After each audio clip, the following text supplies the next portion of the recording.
Good afternoon, everyone. Good afternoon. Thank you for coming. Thank you for being here today. We'll be providing an additional update as we have moved now into the investigation phase of this tragic incident. I'll be making some prepared remarks and will not be taking questions. My name is Chief Sean Barnes, S-H-O-N-B-A-R-N-E-S, and I'm the Chief of Police for the Madison Police Department. The past 24 hours have been a flurry of emotion, sadness, anger, disappointment, grief for the Madison community. We were brought together by a tragedy, and today 3 families woke up this morning to the world without a loved one. That can never be outdone.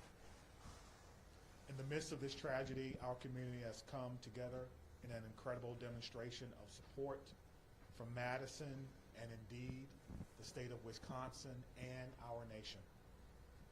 I cannot express enough gratitude to the many emergency response agencies who provided direct support to the Madison law enforcement, specifically the Madison Fire Department, surrounding EMS agencies, Dane County Sheriff's Office, Monona PD, Oregon PD, the University of Wisconsin Police Department, the ATF, the FBI, Fitchburg Police Department, and Cottage Grove.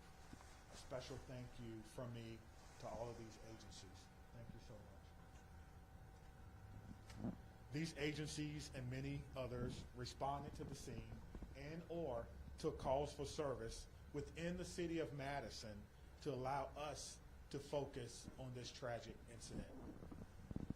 Student reunification with their loved ones could not have happened as swiftly as it did without the assistance of SSM Health Dean Medical Clinic, as well as the Quick Trip. Additionally, many people worked well into the night and supported local restaurants. The community who came together and provided food and other logistical support for our team. Yesterday, we came together as one team, as one Madison, as one country, and we should feel incredibly proud about our response. I'll be providing some updates at this time, but before I do that, I'd like to provide an important clarification. Yesterday, after looking at the computer-aided dispatch system, it seems as if a call came from a second grader. It actually read the call came from a second grade teacher. That was a mistake. That's my responsibility, and I apologize, and I clarify that today. It did not come from a second grader. It read second grade teacher. I will also be providing several investigative updates from the 8 p.m. briefing from last night. The Madison Police Department is committed to transparency.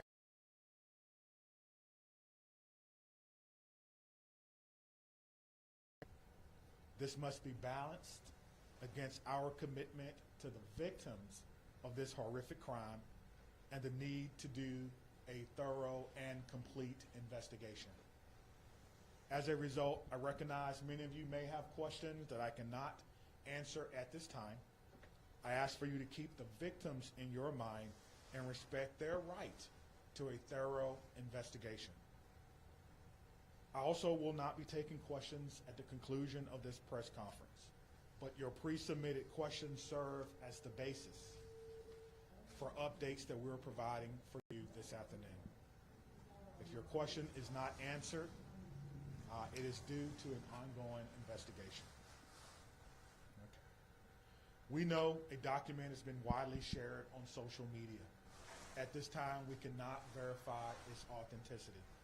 We have detectives working today to determine where this document originated and who actually shared it online. At this time, we cannot verify the document. We ask that you not share the document or spread any information that may be false. Our department will provide an update on this document when we can. There are always signs of a school shooting before it occurred. Some Some of you have reached out about Rupnow's social media activity prior to yesterday's shooting. We're looking into her online activity. We're asking anyone who knew her or who may have insights into her feelings leading up to yesterday to please contact the Madison Area Crime Stoppers. Again, anyone, those inquiries to Madison Area Crime Stoppers.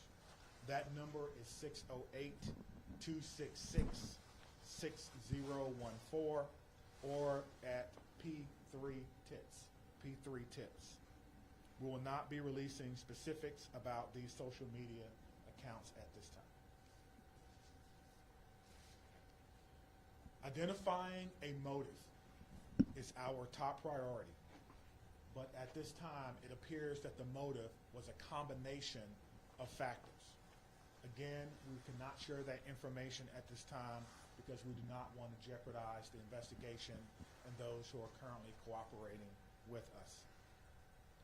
All patient status remain unchanged.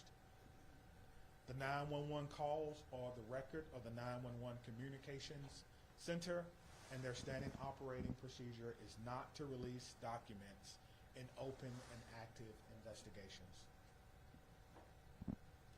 Again, we are working to authenticate the documents that you see online that some are referring to as a manifesto. And as soon as we do that, we will let you know.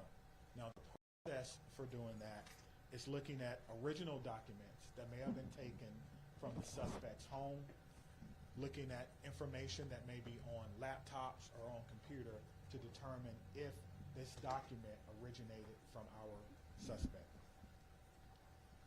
Any disciplinary records would be under the purview of the school. Some of you have asked whether or not she was troubled or whether or not she was troubled at school. We do not have those records. We are not the proprietor of those.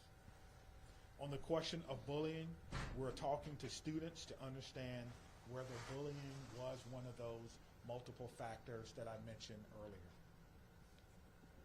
Some have asked if people were specifically targeted. Everyone was targeted in this incident, and everyone was put in equal danger. Today, numerous MMSD schools were targeted by false threats, often known as swatting. We're working closely with the Madison Metropolitan School District to determine where these originated and to investigate this call. We do not believe that there are any current threats to any Madison area schools, and will continue to investigate these calls and any threats of violence as they come in. Let me be clear on this point. Making false threats is a crime, and we are working with the district attorneys to prosecute these crimes as information is gathered. And if we have to do that, we certainly will. I encourage all, we'll use federal partners if we have to and levy those charges as well. As we continue to investigate what happened yesterday, we're keeping the victims and their families in the front of our minds. We want to thank the countless people and organizations who've reached out to support them, as well as the Dane County Victim Witness Unit and the Dane County Emergency Management, who provided direct support to the families. Christian Academy, this is a hurting and haunting situation and need our continued support, and we pledge to give them that in the days, months, and even years ahead. As a community, we must not allow violence or any act of violence to define us. We refuse to allow hate or destruction to win in this city, but rather we will honor our survivors, our victims, through love, support, and the Madison way. Please continue to take care of yourself and take care of each other. At this time, we have several officers who are working today, who was working yesterday. They were given the opportunity to stay home, what we commonly refer to as an administrative day. They were offered peer support, emergency assistance program, through our city. Those officers chose to come to work today, serve their community. So at the end of my remarks, I'm going to find each and every one of them, personally shake their hand, and thank them on behalf of a grateful city, and a grateful administration, and a grateful department and profession for their act of selfless public service. Thank you.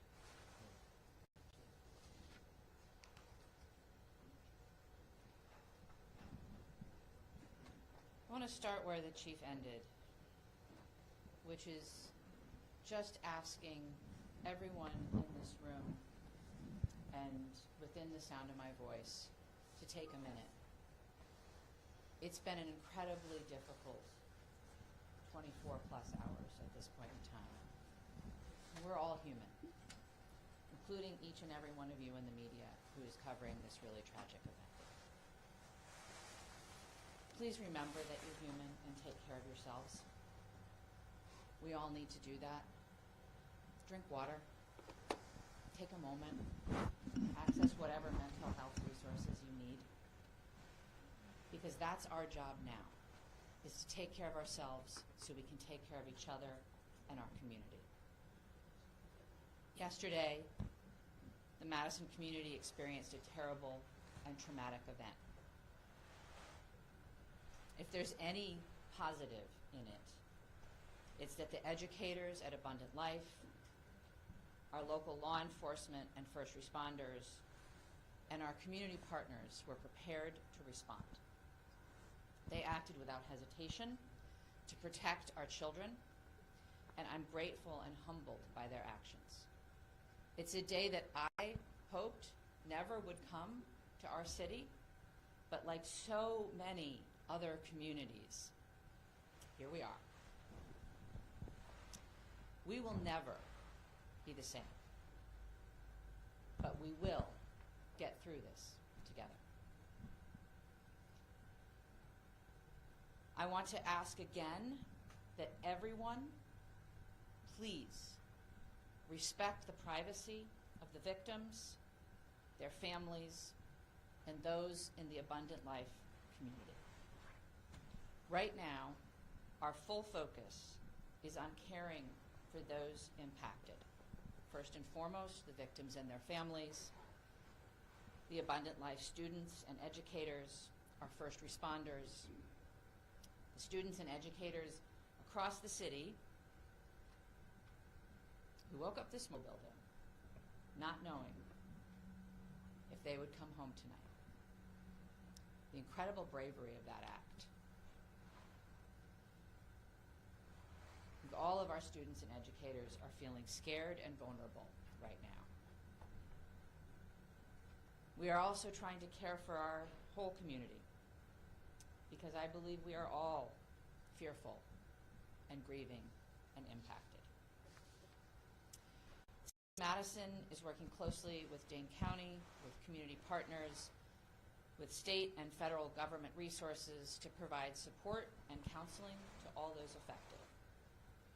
I want to direct folks to a new city resource website that's available at cityofmadison.com/resources, which includes trauma-informed community resources, updates, community mental health resources, and information about vigils, other public events, and where folks can donate to support the Abundant Life families in our community. I want to highlight two things that are also on that website, and once again that website is cityofmadison.com/resources.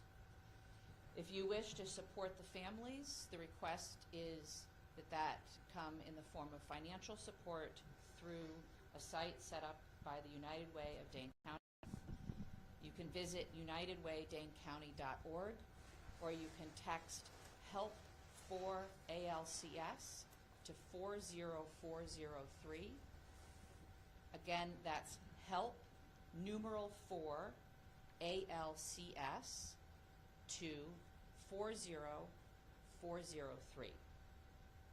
The community is also invited to a vigil tonight by the Vel Phillips statue at the Capitol at 6 p.m. Again, that's at the Capitol Building by the Vel Phillips statue at 6 p.m.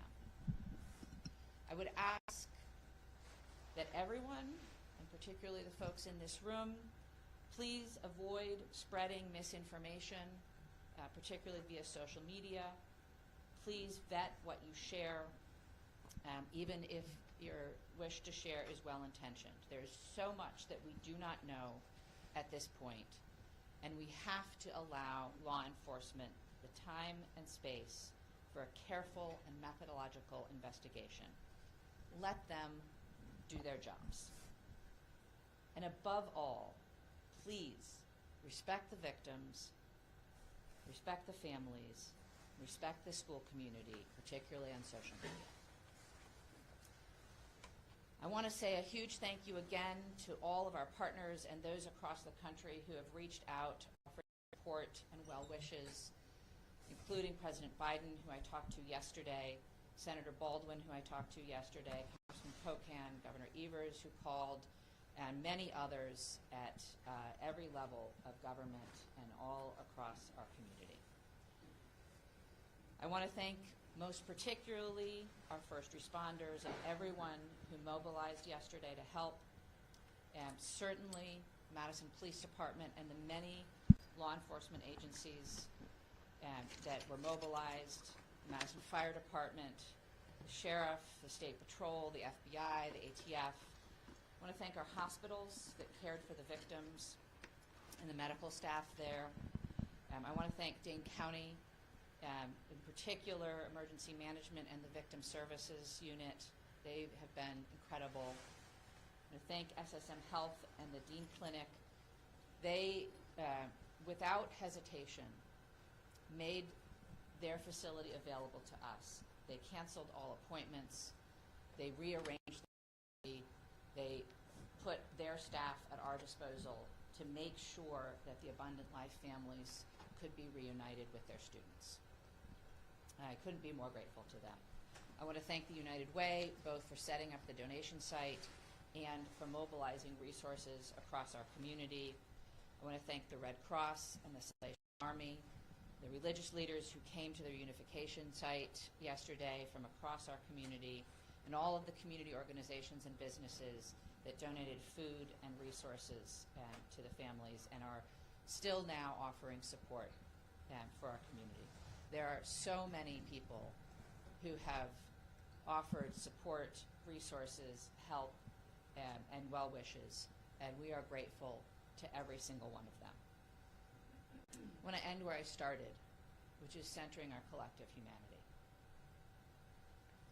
We all have to take care of ourselves so that we can take care of each other and our community. Whatever your belief or tradition is, I would ask that you find a way today, tomorrow, in the coming weeks, months, and years to be kind, to give grace, and to find ways, big or small, to help make our community a safer place for all of our children. Thank you, and I'll turn the podium to the county executive. Will answer questions. Oh, I'm sorry. I'm sorry, I forget that you're not all local. My name is Satya Rhodes Conway. I'm the mayor of Madison.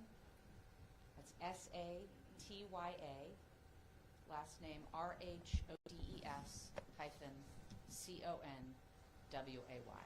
Satya Rhodes Conway, mayor of Madison, Wisconsin. Thank you.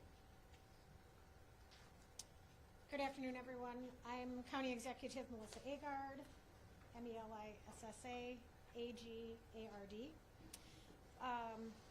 It's unfortunate that we are still having to navigate this absolutely horrific situation in our community. I come before you today as a community leader, as a mom, as a fellow Dane County resident, and like many of you, someone who is continuing to process what unfolded yesterday at Abundant Life Christian School and across our community. My heart aches for the students and families and teachers and the first responders at all levels, from the 911 officers to the folks that are at our coroner's office. Every single one of us has been impacted in an unimaginable reality by this situation. Our kids, my kids, teachers across our community, and in fact across our nation, had to wake up and go to school today, and that was an act of bravery. Parents dropping their children off at after what we witnessed yesterday took an act of bravery and a belief in our community. And that's a bravery we should not have to put on the shoulders of our children and our families and our community. Let me be clear. These everyday actions that we have all experienced over the last 24 plus hours should not require bravery. They should be routine and joyful, especially at the end of a year, wrapping up a semester. Our kids should be laughing and learning and thinking about pajama day as they're heading into the holiday season. But right now, that's not the case. And right now, it's okay to not feel okay. It's how we move forward. And for some, the weight of this tragedy is overwhelming. I'm sure they're feeling sad and anxious and numb. We've heard that even from our police chief. And for others, they might just be feeling a little bit off, unsettled by the images that our news coverage is delivering to them in the fast-breaking social media world. And it's playing on repeat. And I'm grateful for what it is that you all do. But this is impacting people in a different way.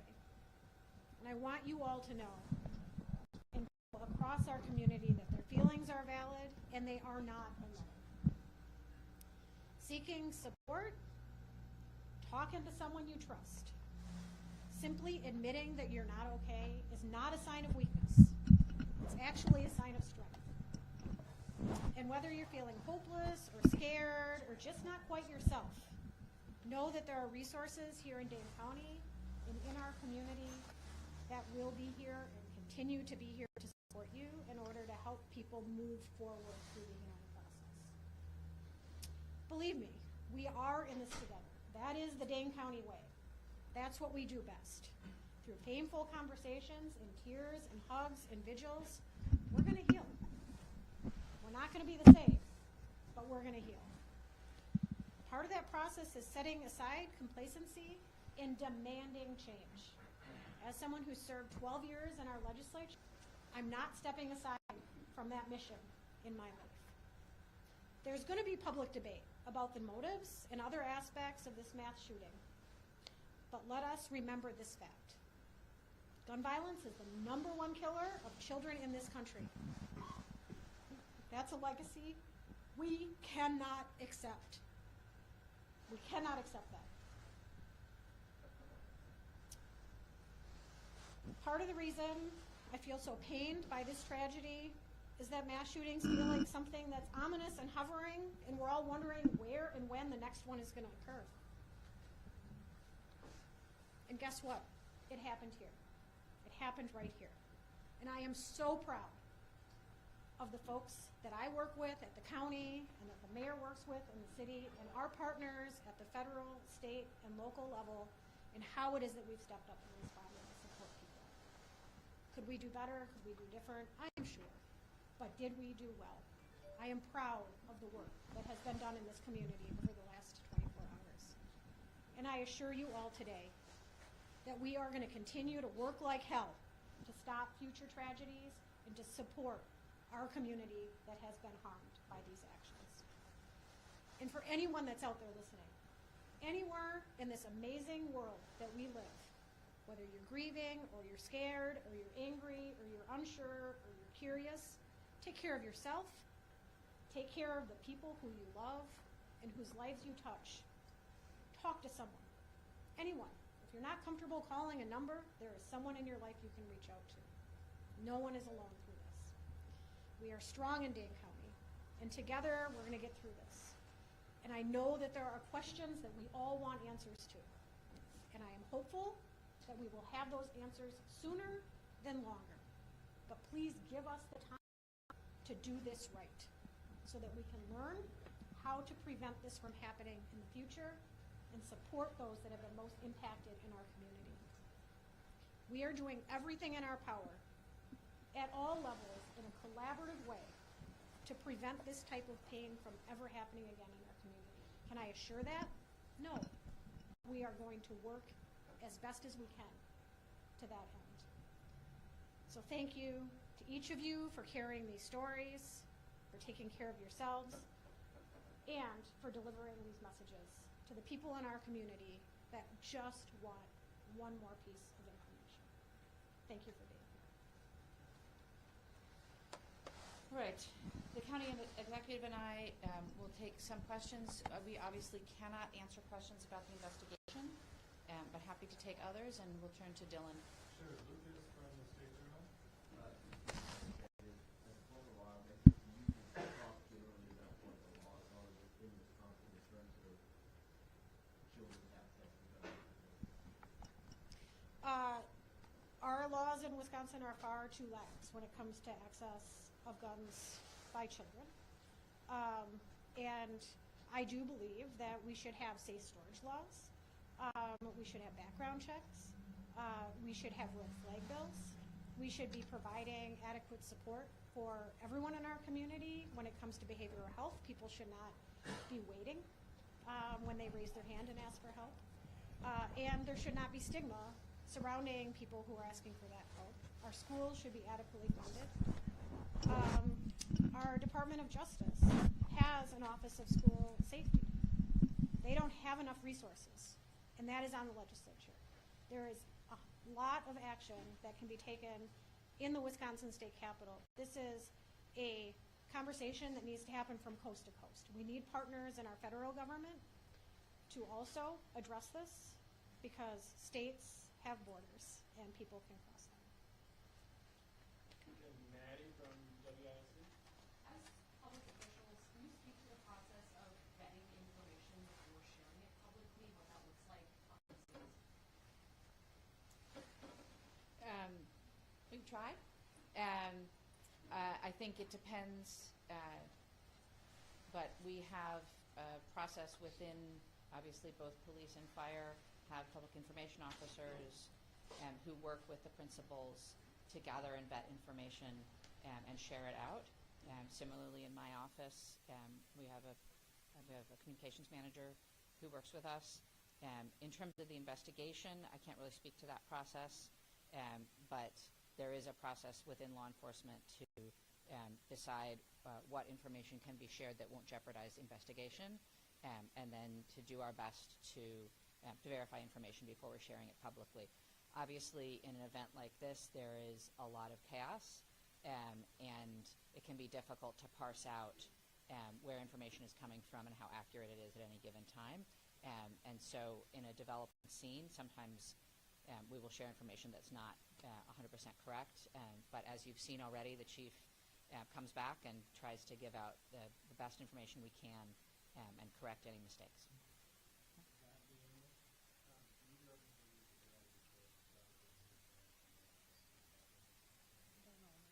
I think it's far too early to comment on that. As the investigation proceeds, I think law enforcement will take steps necessary, but we don't know nearly enough yet.